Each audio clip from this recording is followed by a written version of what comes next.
Hello po mga kababayan, kamusta po kayong lahat? And once again, welcome back to another episode of Simply Talkies Vlog.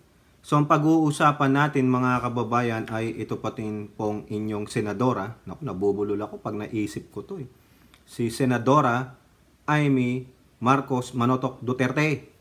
No? Kasi po, patuloy po ang kanyang pag-iingay diyan po sa budget ng DSWD na sinasabi niyang magic, nag-appear na lang bigla, no? Alien daw sa kanila. You remember that one? 'Di ba binlog din natin ito na yun daw pong line item number 23 na isang amendment sa General Appropriation Act na nagkakahalaga ng 26.7 billion ay foreign. Hindi nila alam, wala silang alam, bigla na lang lumitaw. Pero, nilabasan sila ng ebidensya ng kamera. Ayan, o di ba? So, hindi nila alam, pero may pirma sila. So, di ba? Napakalaking katangahan lang yan. No, sinasabi nga ni Representative David Suarez, so therefore, yung mga senador, pirma lang ng pirma nang hindi alam o binabasa yung pinipirmahan. That is a very dangerous one. Huwag niyong gagayahin yan. Lalong-lalo na pag ang kinakailangan ay ang pirma ninyo. Before you sign something or before you put in your penmanship, do not let anybody sign it for you. Do not use yung stampad na meron kayong nakaukit na pirma na dyan. Kasi mayayari kayo dyan. Paano pag ninakaw yung stampad ninyo? It should be you using your hand para pumirma yung penmanship. Or, if there is an electronic document, you and you alone should sign that one with your electronic signature. Kayo lang makakaalam yan. Kung e-document yan, it is tailor-made for you. Even though the document is for everybody to sign, ikaw lang. Pero you cannot alter that document because nakalak lahat ang features niyan except for you to sign. So yung rason niya that it is an e-signature. Walang naniniwala mga kababayan eh. Ang pinaniniwalaan ng karamihan is you dahil sa katangahan mo diyan sa alibay mo napatunayan na kayo pala ay basta pirma lang ng pirma without knowing what you are signing for. And you allow somebody to use your e-signature. That is a very dumb-ass move, Miss Senatora Tambalina. No? Pero ngayon mga kababayan, tingnan nyo, siya pa rin ang ngak-ngak ng ngak-ngak.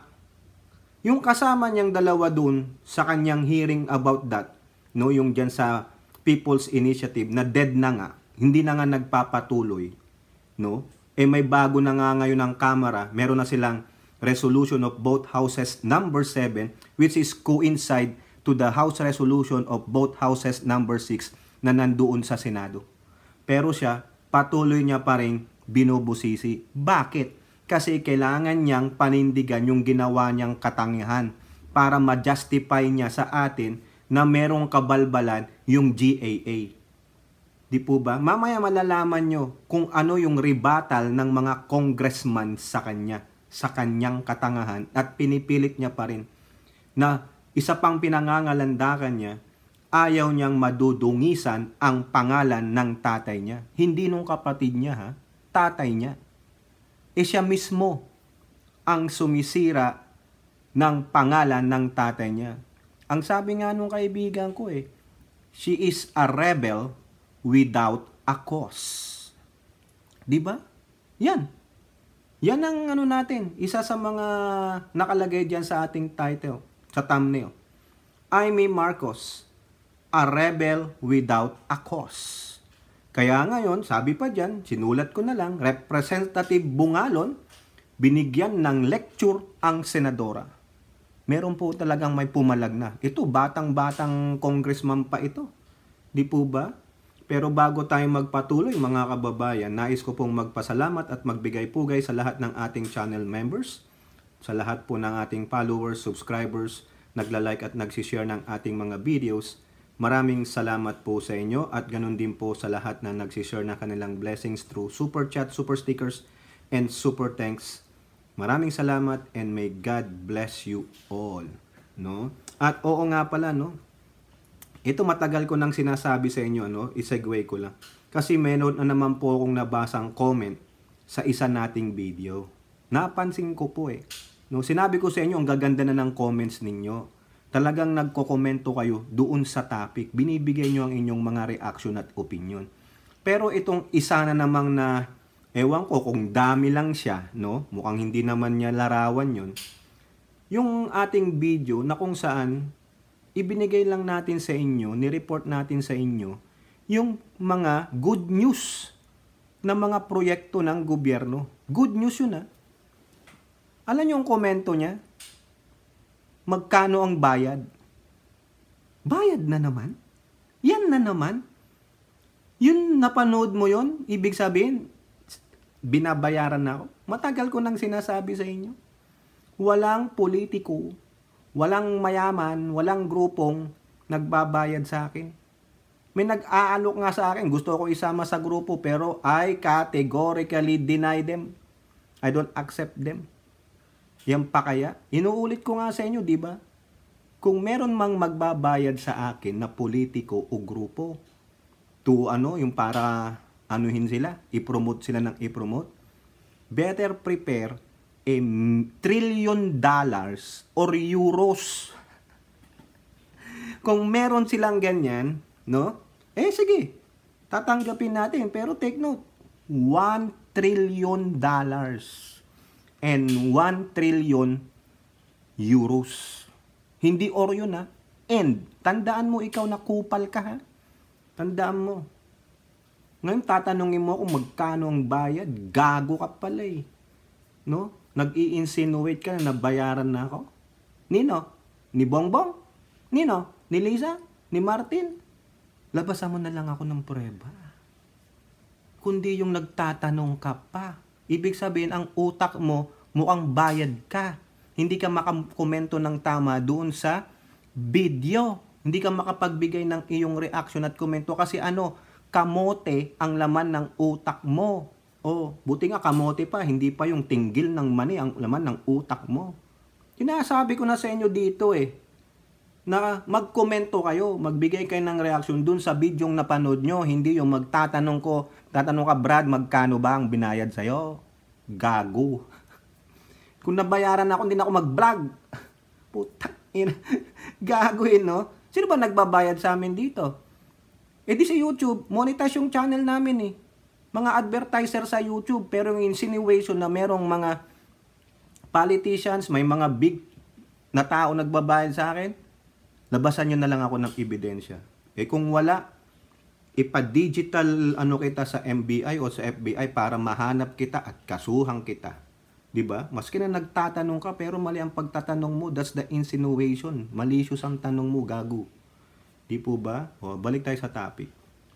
Okay? So yan po ang natin ha. Amy Marcos, a rebel without a cause. Representative Bungalon, binigyan ng lecture ang senadora. So bakit ko po sinabing a rebel without a cause? Salamat po dun sa ating kaibigang si Hattori. Kasi nag-uusap po kami. Yan napakagandang titulo. Kasi bakit? Nagre-rebelde siya. Wala naman siyang cause. Ano ang cause ng pagre-rebelde mo? Yung sa AKAP? Napatunayan na ba na ginamit yung pondo ng AKAP na 26.7 billion to fund the People's Initiative na sabi mong corruption? Ha? Wala Doon sa ating previous vlog, nilabasan natin kayo ng article na sinabi mismo ni Secretary ng DSWD Rex Gatchalian that the AKAP that was amended to the GAA has not been implemented yet. Kasi wala pang implementing rules and regulations, wala pang guidelines, even though meron ng specific amount that was put in there. So therefore, since wala yung IRR o walang guidelines, the DBM cannot release the money. So anong insinuation? Diba? Wala. Hindi nagamit yung pera kasi yung pera nandun pa sa kaban ng bayan. Hindi pa nire-release ni Secretary Pangandaman kasi walang guidelines. So therefore, you are a rebel without a cause.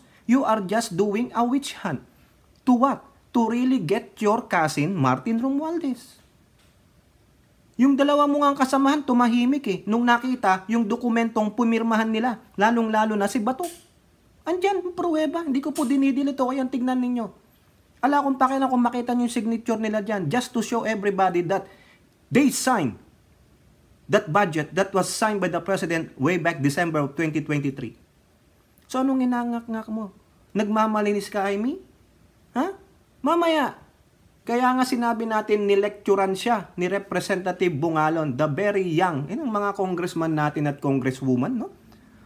Ang babata, ang gagandang lalaki at babae, dinaig pa ako mga kababayan.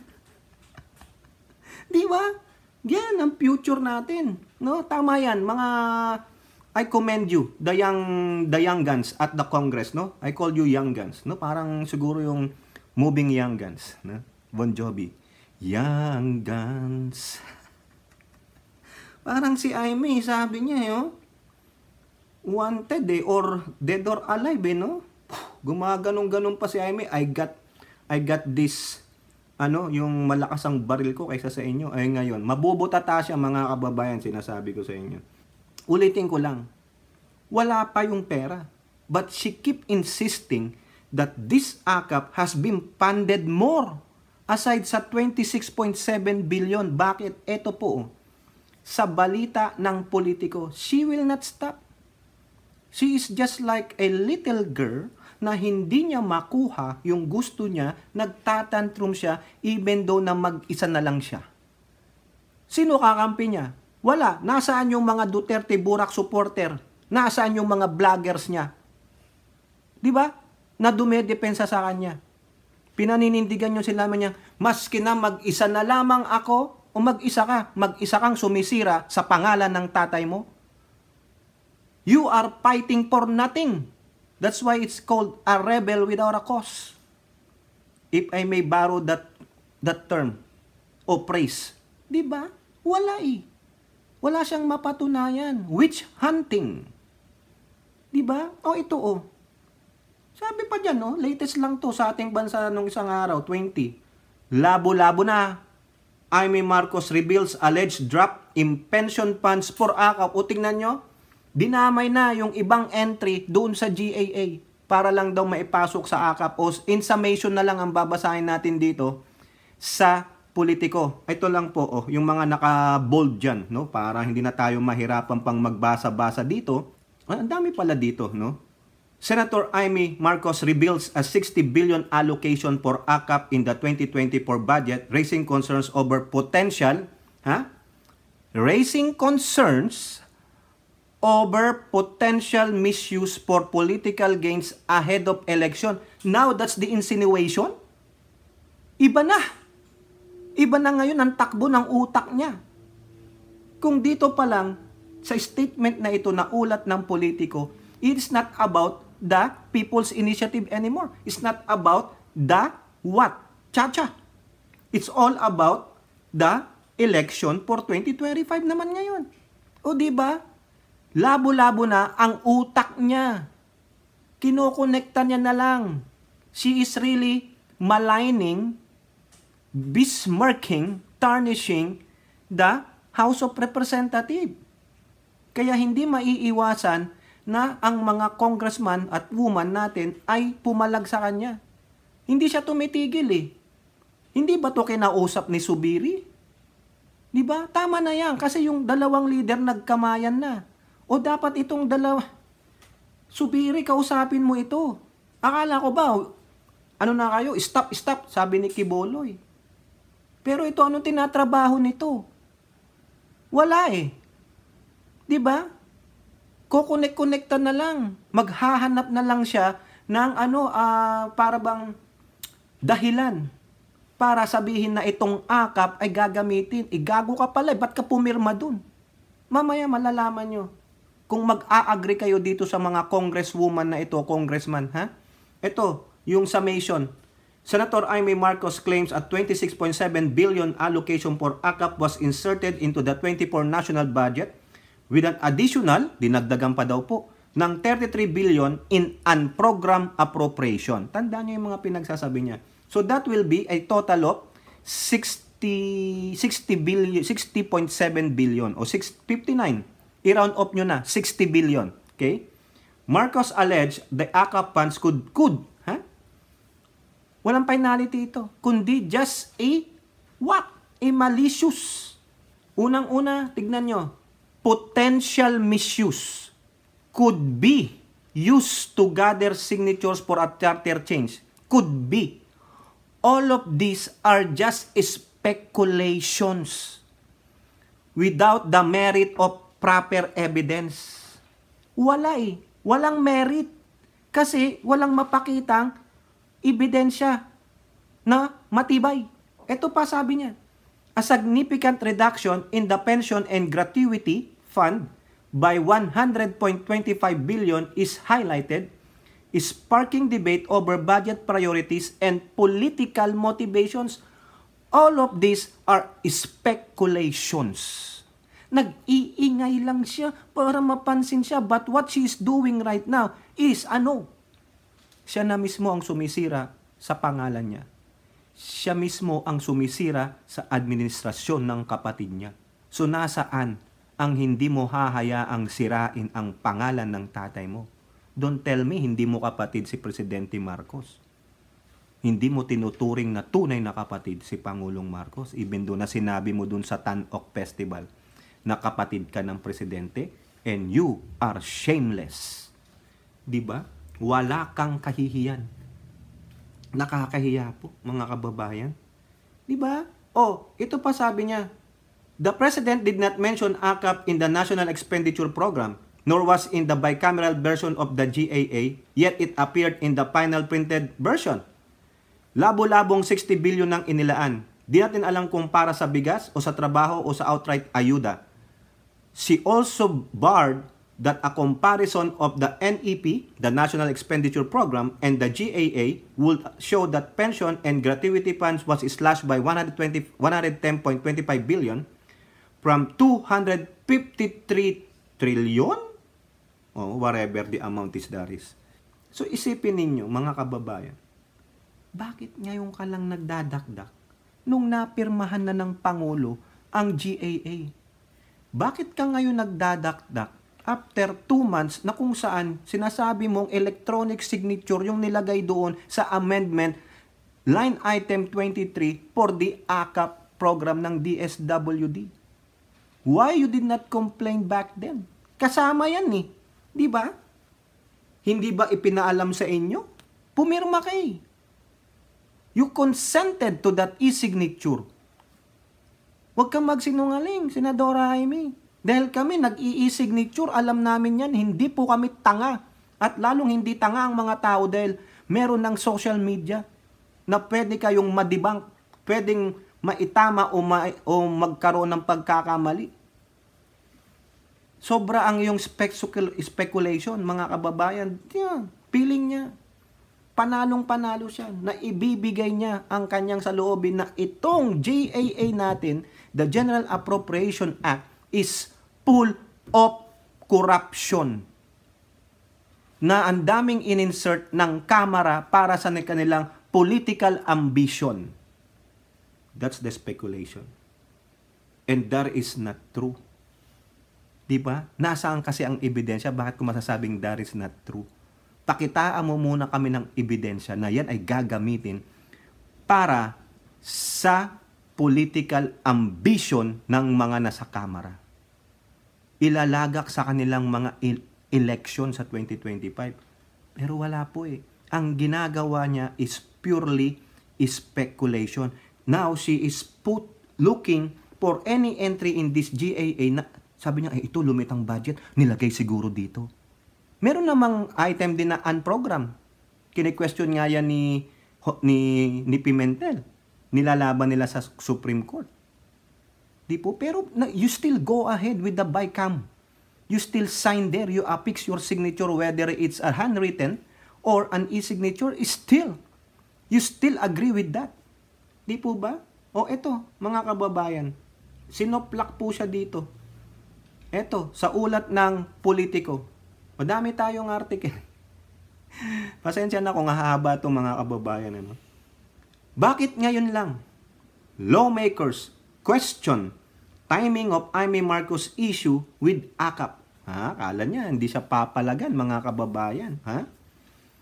Ito po, members of the House of Representatives raised concerns about the timing of the issues being raised by Senator Amy Marcos against the Ayuda para sa Kapos ang Kita program o yung AKAP included in the 2024 national budget. House Deputy Majority Leader and PBA Party List Representative Margarita Nograles, si Mig Nograles ito, Lanao del Sur Representative Zia Alonto Adjong, and One Rider Party List Representative Raj Gutierrez also debunked claims of irregularity regarding the inclusion of AKAP in this year's budget. Ito napanood ko po kahapon dun sa kanilang ibinalik po kasi ng kamera yung kanilang daily press program. Yung may mga HOR na pupunta doon para sa kanilang parang kapihan, question and answer portion, no? The General Appropriation Act was signed in December. It's almost the end of February. Bakit ngayon lang kine-question ito? Dapat po, especially during the BICAM, if may talagang irregularities. Ay, ang hirap maging bulol. Ulitin natin. Dapat po, especially during the BICAM, if may talagang irregularities. Ayan po ang sabi ni Nograles. At bakit po ngayon, kine-question ito sa timing na may malaking issue? Ang nakakatakot po dito, sa bawat na lang po na ayuda na binibigay po namin sa taong bayan na kasama po sa trabaho ng public officials, servants, bakit nire-relate dito sa People's Initiative? Sabi pa rin ni Nograles. Okay? So, part po ng BICAM yang si Senatora Tambilina. Ito naman sabi ni Representative Adjong. Adjong said he did not see any irregularity in the inclusion of AKAP that will be implemented by the DSWD. I don't see any reason why some of our counterparts in the Senate are questioning the process when they themselves have affixed their signatures. Ayun din ang tanong ko eh. Bakit ka mag-a-affix ng signature mo dyan kung meron ka palang question, kung meron kang duda? So therefore, you have to abstain. You have to reject it. I don't agree with it. Sabi mo dapat during that BICAM. Pero hindi. Inaffix mo eh. Diba? Ang dahilan nila, wala naman daw doon. Really? Bakit pa rin kung wala doon, in-include? Halimbawa, napirmahan. Therefore, the Congress has the power to realign the budget, change the budget with the approval of the President. So, halimbawa lang, in-insert. Ba't ka nandun pa rin ang pirma ninyo? So, ibig sabihin, yung AKAP na yan, yung insertion na yan, nandun na yan sa BICAM. Diba? Kasi kung yan, in-insert, pinaalam kay Amy, teka muna, basahin ko muna. Ano tong insertion na to? Bakit may amount na? Wala pa kayong IRR, wala pa kayong guidelines. Ganun sana. Hindi. Iisipin ko, mga kababayan, that the insertion was already included during that BICAM. Kayo, sa palagay ninyo, halimbawa lang, may binibili kayo, malaki ang halaga, mahal, o nagkapirmahan na, and then, comes 2 days, tumawag yung halimbawa, salesperson, ma'am, may nakalimutan po tayong dokumento. Hindi po napirmahan, hindi po naisama. Pwede po bang kayo ay pumunta din or kayo may pupunta diyan para kayo po ay papirmahin? O sige, ako na lang ang pupunta dyan. O halimbawa lang pumunta ka doon. Dokumento pinakita sa'yo, ito po mo nakalimutan. O, ikaw ba pipirma ka na lang basta-basta? Without them explaining it to you? Or you reading the information on that particular document? Pag pumirma ka na lang basta-basta, ano dahilan mo? Wala, kasi gusto ko lang. Wala, kasi electronic signature yun. Without you reading the document that you are signing, di ba katarantaduhan yan, kaistupidahan yan? So, kung hindi mo binasa yung dokumento, yung pala sabihin sa'yo, bukas kukunin na namin ang atay mo. Bukas kukunin na namin ng leader mo, yung pala binebenta mo na yung laman loob mo. Ganun, pumirma ka lang ng pumirma without reading it, without knowing it, without them explaining it to you. That's how stupid you are if magpumirma ka dun. Ako nga pag bumibili kotse dito, pupunta sa financial officer kasi, halimbawa, may monthly payment, di ba? Siyempre, how many months? How many years? 60 months, 5 years yan. Tapos yung financier, mag-o-offer yan. We have some, you want to include, gusto mong bumili ng magpalagay ng floor mat, magpalagay ng ganito, ganyan, i-offer lahat sa iyan. Ngayon, ang i-offer niya huling-huli, yung extended warranty. Ay, ako interesado. Ina-explain niya, ito. Sabihin ko, wait a second. Sabi ko sa kanila, before I sign this, let me ask you a question. Let me read that one. Kasi siya, binabasa niya. Ako, hindi ko binabasa. Malay mo, ginugoyo niya lang ako. Di ba? Kung ikaw, katulad ka ni Roque, na masyadong yung sigurista, dapat maging sigurista ka rin. Di ba? Alam mo dapat, yung dokumento na pinipirmahan mo, whether it is in electronic form or in a handwritten. Di ba? Yung penmanship mo. Ganun po, para malinaw. Kaya may point po dito ang mga congressman at congresswoman natin Di ba? Sama si Adjong. Tama si Suarez. Ulitin natin sinabi ni Representative Adjong. I don't see any reason why some of our counterparts in the Senate are questioning the process when they themselves have affixed their signatures. Di po ba? Adjong said AKAP is a catch-up intervention aimed at assisting former 4-piece beneficiaries who have already exited from the 5-year program. It went ballistic. Everybody went ballistic. Siyempre, sinong hindi magiging ballistic dyan? Sinong hindi mapapamuro dyan? Sinong hindi maha-high blood dyan? You are being accused of a corrupt institution. You are being accused of a rotten institution. Pero ang katotohanan, wala silang mapakitang ebidensya. Even this AKAP, wala pa nga yung pera. But the insinuation that this is another form of the Kamara or the House of Representatives, a form of corruption to be used in their political motivation, for their political gain. Diba? Ganun Sinong hindi magiging ballistic dyan? I don't know the reason why it was attached to the ongoing PI investigation, which is sa amin po is completely untrue, na hindi po yan gagamitin sa People's Initiative. Tama. Now, you, House of Representatives, if you have the balls, if you have enough of this, Amy Marcos insinuating that you are corrupt, if you really want to put an end to this, go ahead face-to-face with this bitch. If you truly want to end this speculation of that bitch, have a face-to-face conversation with that girl. O that biatch. Yeah. Since nag-iingay na rin lang naman kayo at nag-iingay siya, just to put an end to this, why not sit down on the opposing table and talk about it? Di ba? Tama, mali. Can you do that? Can you do that for the sake of the Filipino nation? Kasi walang nangyayari. You are mongering words, no? Kayo nag-aaway, nagpapatutsadahan. No? Kung ako sa mga leadership ng dalawang house na ito, I will sit down on the opposite table and there, you go ballistic in there. No? Yung ballistic yung magsigawan na kayo dyan. Just to put an end to this. Sobra Wala nang ginawa si Amy. Wala natin tinatrabaho. Kundi yan na lang. Sayang yung 300,000 per month na pinapasahod sa kanila. Just for that? Hindi namin deserve yan.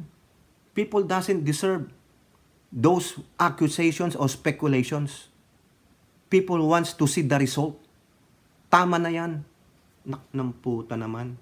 Diba? O ito naman sabi ni Gutierrez, si One Rider Party List. Gutierrez said Marcos claimed that the 2024 budget did not go through the normal process is a grave accusation. For some of our stakeholders to claim now yung BICAM ay hindi duman sa tamang proseso, that is something to be studied. It is a grave accusation that should be studied carefully and investigated. Paano po natin masasabi na hindi duman sa proseso kayo na nga po ang nag-signify you show approval of the same by giving that signature. Tama. Nakakahiya po kayo eh. O eto pa ang sabi ni Migs Nograles. Bakit po sinisingle out ang administrasyon na ito? Pag tinitingnan nyo naman po ang past administration, yung process, ganito ang nangyayari. Correct. Hindi lang administrasyon na ito. O, eto pa. Bawal na po ba kaming magbigay ng tulong sa mga taong bayan at gagawin kaming masama sa pagbibigay ng nakabuti naman po sa mga tao? So again, the DSWD is within their prerogative to also implement this, and wini-welcome namin po naman po ng DSWD ito at sinabi naman po ng secretary natin this morning. Yes, kasi ito po ay isang idea ni Representative Erwin Tulfo. Inamin niya, he pitched the idea to Representative o the Speaker of the House, Martin Romualdez. And it's good. It's for the benefit of those 4Ps na umexit na sa program, nagkaroon na ng trabaho, pero yung kita is below pa rin doon sa threshold. Below 25,000 a month. Kailangan pa rin nila because of the inflation, the rising cost of products and other services. Tapos ikaw, Amy, wala pa nga ang pera, pinopolitika mo na. Ikaw mismo ang sumisira sa pangalan ng tatay mo. Di po ba? O ito, hindi lang yung 3 ang pumalag sa kanya. Ito, batang-bata, bagitong-bagito. Tignan nyo po ang larawan na yan, no? Di ba? Parang ang gagwapo namin. Si Cambal Sandro, si Migs Nograles, si Gutierrez, si yung nagpanukala ng heartbreak bill, si Lord Suwan. Diba? Ang babata. Tingnan nyo naman yung kagagwapo at kagaganda. Parang ako lang yan. Siguro itong mga to, kakambal ko lahat yung mga yan. No? Ang gaganda nyo ha? Gagwapo nyo ha? Okay. Ano ang sabi dyan? No? Ito na lang pong title ng article. Amy Marcos, Representative Bungalon, trade accusations over budget realignments. O ayan. Nilabasan siya ng ebidensya ni Representative Bungalon. Lelekturan siya. Bakit? Saka iingay mo because this biatch is accusing the House of Representatives of corruption, of misdeeds. Wala pa nga eh. Kasi for their political ambition on this coming 2025 election. Okay, so yan na lang title muna. So nakita nyo, di ba? Nagpapalitan sila. Kung kinasahan siya ni Bungalon, okay? Kasi itong si Amy, isa itong akala mo pagkagaling-galing. Hindi porket presidente ang kapatid mo, kakampihan ka na namin. Hindi po ganon. Di po ba? Eto po, ayan, itong mga quote card na ito, bago ko basahin sa inyo, ang pinalabas na news release ni Representative Raul Angelo Jill Bungalon ng Ako Bicol Party List. Kasamahan din to ni Elizalde Co, yung chairman ng GAA sa House of Representatives. Ako Bicol Party List din yun eh. Siguro ang laki ng kinuwang boto nito, no? 2 sila eh. O baka 3 nga sila dyan. Di po ba? Ito lang, tingnan nyo yan mga kababayan. Ha? Unahin natin ito. Salamat po dito sa Pilipinas Today. Quote card. It's ironic that she even wants a Senate inquiry into AKAP when she should be the one investigated for depriving the poorest of the poor of 13 billion last year. Uy! Yun! Ganun! Imbestigahan nyo yan! Bakit yan? Ano nangyari dyan? Ayan, ha? Next, eto ba? Sa Pilipinas Today pa rin yan. 4.3 million 4-piece beneficiaries. Nga ba sa ayuda? If we do the math, 13 billion divided by 15,000 per household per year, it means 867,000 families or 4.3 million poor individuals got zero cash assistance from the DSWD's 4-piece program last year. Thanks to Senator Amy. Sabi yan ni Representative Bungalon ng Ako Bicol Party List. Tignan nyo. 867,000 4-piece families ang hindi nakakuha ng ayuda. Tama, mali. Yan ang computation niya because of that 13 billion. Paano nakuha yung figure?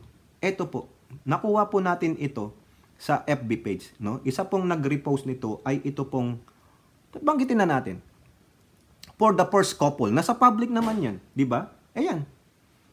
Di ba? Ayan po, pinost nila. Ginrab natin. News release by Representative Raul Angelo Gil Bungalon, Ako Bicol Party List, February 20, 2024. Yan o. 4.3 million poor Pinoys did not receive 4 Ps in 2023 due to Senator Imy's budget realignment. Ikaw pala ang nag-realign eh. Di po ba? Tapos you are accusing this AKAP with the budget realignment from the pension and gratuity program. No? 110 billion. Tapos sabi mo, pupunduhan pa yung ang program funds ng 33 billion. So therefore, ang mapupunta sa AKAP ay almost 60 billion. O ngayon, nilabasan ka ng ebidensya na ikaw pala ang isa sa mga nag-realign ng budget ng 4 Ps. Saan mo pinunta yung 13 billion that the 4.3 million poor Filipinos na kabilang sa IP hindi tumanggap ng 15,000 pesos. Diba? Doon sa quote card, nearly 900,000 households. Laki niyan. Isa na lang alang mo yan, Amy. Para saan? Po nearly 900,000 households or 4.3 million Filipinos who are among the poorest of the poor did not receive cash grants totaling 13 billion pesos from the Pantawid Pamilyang Pilipino Program or the 4Ps last year after Senator Amy Marcos redirected these funds to another social amelioration program. Ako Bicol Representative Bungalon said today, February 20. In a statement, Bungalon claimed that the 13 billion pesos budget cut in the 2023 budget at the behest sa gawa ni Amy of Senator Marcos deprived 4Ps beneficiaries of critical support as funds intended for them were dinivert daw ni Amy dito sa programang ito, Assistance to Individuals in Crisis Situation Program o yung AICS. So ano nangyari doon sa almost 1 million na hindi nakakuha ng kanilang 4Ps? Nga. Kasi pinunta sa ibang budget. O kaya bang ipaliwanag ni Amy yan? Nilabasan ka ng ebidensya ni Bungalon.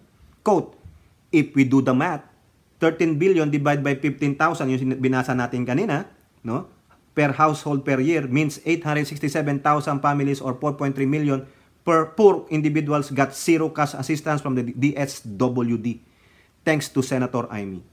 Bungalon, a key advocate of the 4Ps program which provides conditional cash grants to the most impoverished families to improve health, nutrition, and education of children aged 0 to 18, said the budget realignment is cruel and unconscionable. Man. Alam niyo na yung siguro ng cruel. No? At itong unconscionable, walang konsensya. Pagkakaintindi ko, di ba? The party list Solon said he began inquiring about the budget cuts after his office received numerous complaints from 4Ps beneficiaries. Some criticized delays in aid distribution while others complained of not receiving cash grants last year. Grabe. As Vice Chair of the Committee on Appropriation, I learned that it was Senator Marcos, as head of the Senate Finance Subcommittee in charge of DSWD's budget, who slashed 13 billion from the 4Ps budget. This left the most vulnerable sectors without financial aid last year, possibly until the DSWD receives its 2024 budget. Ay, wala. So, kailan mababudgetan yan? So, walang cash aid yung mga ibang 4Ps na nadali nung realignment ng budget ni Senatora Tambilina. By tinkering with the 4Ps budget, Bungalon said the reallocation allowed Senator Marcos and select political allies like Vice President Sara Duterte to distribute aid to their chosen beneficiaries instead of the real intended recipients of the 4Ps program. sino ngayon ang namumulitika? Sino ngayon ang selfish para sumikat sa mga intended beneficiaries nila? Why do you have to do that? Is that legal?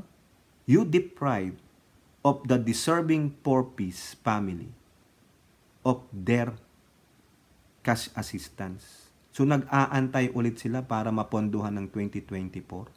O ngayon, paliwanag mo rin yan, imbestigahan nyo rin si Amy para po fair, in spirit of transparency, in spirit of fairness, para malaman namin kung may katotohanan yan, Representative Bungalon. If you have the balls to do it, do it.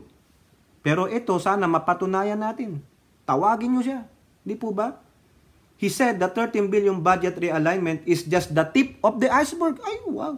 I understand that Central Amy has been realigning significant portion of the 4-piece budget every year since 2021. Wow! Wow! Wow! Huling-huli. But we're still compiling the data. Ayun, tinatrabaho ka na. Kasi sa sobrang ingay mo, akala mo wala kang baho na ilalabas nila. Ayon. Senator Amy takes issue with AKAP or Ayuda para sa Kapos ang Kita program of the House of Representatives which will provide cash grants to our near poor kababayans. It's ironic that she even wants a Senate inquiry into AKAP when she should be the one investigated for depriving the poorest of the poor of 13 billion last year. Di sana to. Hindi nalalabas ito eh. Pagbibigyan na siya eh, kaso hindi. Feeling niya wala siyang ginawang mali o ngayon patunayan nyo ito, Representative Bungalon at ng mga kasamahan mo, that what she did is illegal. Maling-mali. Di po ba? Kakahiya oh. The 4-piece operates in all the 17 regions in the Philippines, covering 79 provinces, 143 cities, and 1,484 municipalities.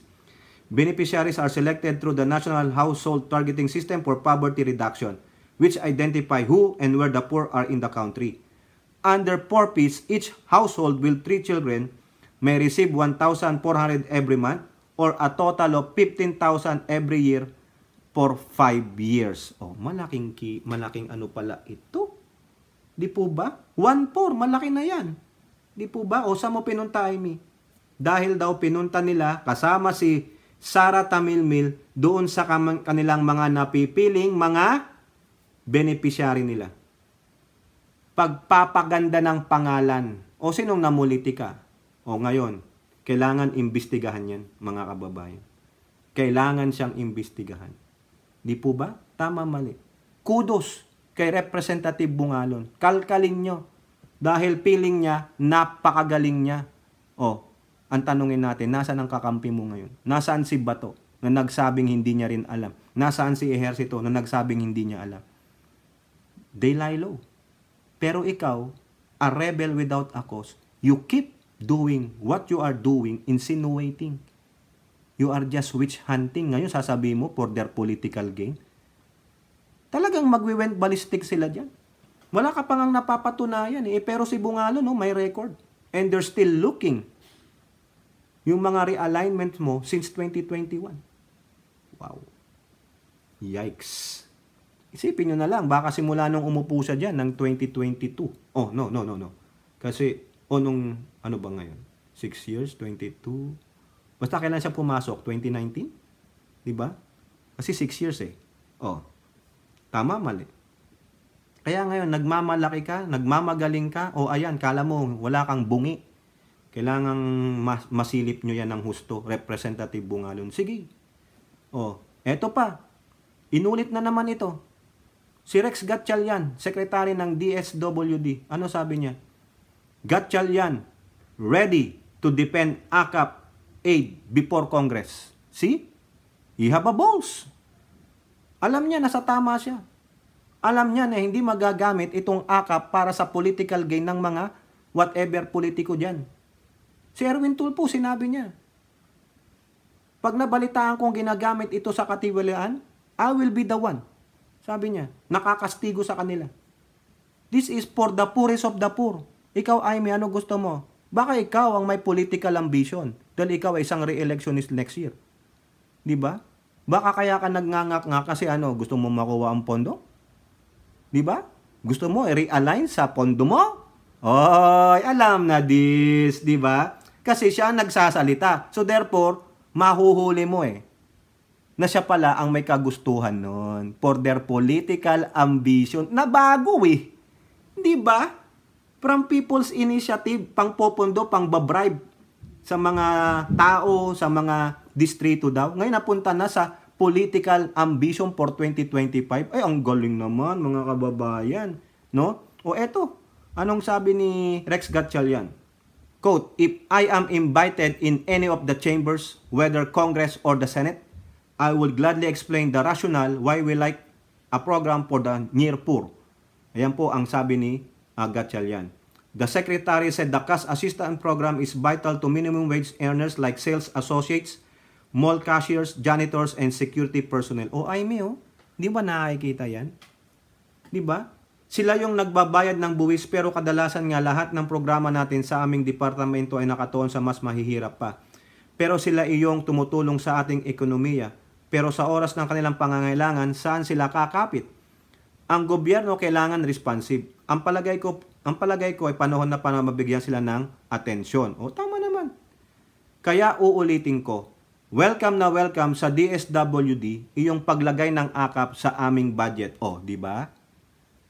Alam nyo sa totoo lang, DSWD, pag may mga politiko na gagamitin kayo, hihingi ng tulong sa inyo for their yung mga programa nila like the senators, huwag na kayong pumayag. Wag na. Ginagamit nyo lang kami tapos kakastiguhin nyo kami. Minamalay nyo, sinisira nyo ang aming reputasyon. Bahala kayo. Kung gusto nyo, mag-private funding na lang kayo. Magpa-donation kayo. Wag nyong gamitin ito. Kakahiya Ano contribution ng senator dyan? O ng mga politiko? Ang lalaki ng sahod, ganito ang ginagawa. Di ba? Wala nga kayo may pasang batas asikasuhin mo, Amy, kung gusto mong tulungan ng kapatid mo, tulad ng sabi ni Representative Dong Gonzales, why not tulungan mo yung kapatid mo by urging your fellow senators to work on the LEDAC bills that the House of Representatives have submitted to you that forwarded those bills, 16 sila. 16 bills that had finished by the House of Representatives, itinitenga ng Senado. Ano inaatupag ninyo? Puro kayo hearing, punyetang hearing. Diba? LEDAC bills. Priority bills ng Pangulo. Para makatulong sa atin. Pero ano inuuna nyo? Ikaw, Amy, gusto mong tulungan ng kapatid mo o sinisira mo lang kapatid mo? Sinabing tanga-tangang kapatid mo, pinirmahan niya ang budget? Mas nauna kang tanga. Dahil ikaw, pumirma ka sa dokumentong sinabi mong wala kang alam. Diba? Halatang nag-iimbento ka lang. You are just saving your space. Diba? Tama mali mga kababayan. Kaya nga rebel without a cause At the same time, lagi niyang pinangangalandakan yung pangalan ng tatay niya. Hey, bitch, move on. Mag-move on tayo. Right now, the president is your brother. It's your namesake. For God's sake. Diba? Tulungan mo ang kapatid mo. Hindi yung patuloy mong sisirain pa ang pangalan ng kapatid mo. Ang pangalan ng kapatid mo ang nagdadala sa pangalan ng tatay mo. Pero pilit mong piniput, nandoon ka sa panahon ng tatay mo. Come on, grow up, move on. Gali nakakahiya kang Marcos, kaya nga sila kababain. Nakakahiya. Di ba? Marcos ang presidente. Sabi niya, tutulungan niya kapatid niya. Hindi sisirain ng pangalan ng kapatid niya. Pero sino mismo ang sumisira sa pangalan ng kapatid niya at ng tatay niya? Siguro kung buhay lang si Apo Laki, pinagpapalo na ito Binigyan ka na ng time out Di ba? Kababaing. Ukininam. Uulitin ko, ukininam. Amy, tuminok ka. Kababaing kang Marcos. Di ba? Yun lang po, mga kababayan. Kayo, anong masasabi nyo dyan? O ngayon, binukalkal siya. Iniimbestigahan na yung ginawa niyang realignment na 13 billion pesos na para sana sa Porpis. Dinala nila ni VP Sara Duterte dun sa programang gusto nila. Pangpabango ng pangalan nila? Kasama si Tamilmil? Di ba? Mga tae. Mga salot sa administrasyon ng Pangulong Bongbong Marcos. Tapos sasabihin, hindi niya hahayaang matarnish mapulaan, masira ang pangalan ng tatay niya. Gago ka pala, ang Pangulo ay isang Marcos. Nasaan ang talino mo? Nasaan ang iyong critical analysis, your critical thinking? Wala. Nandun ka na sadlak kay sa panahon ng tatay mo. Hey, come on, ulitin natin. Grow up, move on. Tulungan mo ang kapatid mo. Sabihin mo kay Mig Subiri, unahin natin tong LEDAC bills na nakatenga dito. Ipinorward na ng HOR tapos na sila. Kayo, ang lalaki ng sahod ninyo, ano ginagawa nyo? Puro lang kayo hearing in aid of legislation. Mother F pala kayo eh. Nakakinit ng ulo eh. Akala mo naglilinis-linisan, yung pala, madumi din pala. Di po ba? O, kala niya wala siyang baho. Come on. Kaya nga sabi ko kanina eh, if you want to put an end to this, Subiri and Romualdez, talk to these shits, no? Mostly that biatch na si Amy Marcos. Sit down on the opposing table. Doon kayo. Mag one time kayo doon. Para matapos na ito and then we move forward. Sabi na rin ng Pangulo eh. In-interview Pangulo dyan. You better stop it. Come on. Diba? O kayo po, ano pong inyong masasabi? Comment down below and don't forget to like and share. Hope to see you on our next videos. Bye-bye. God bless.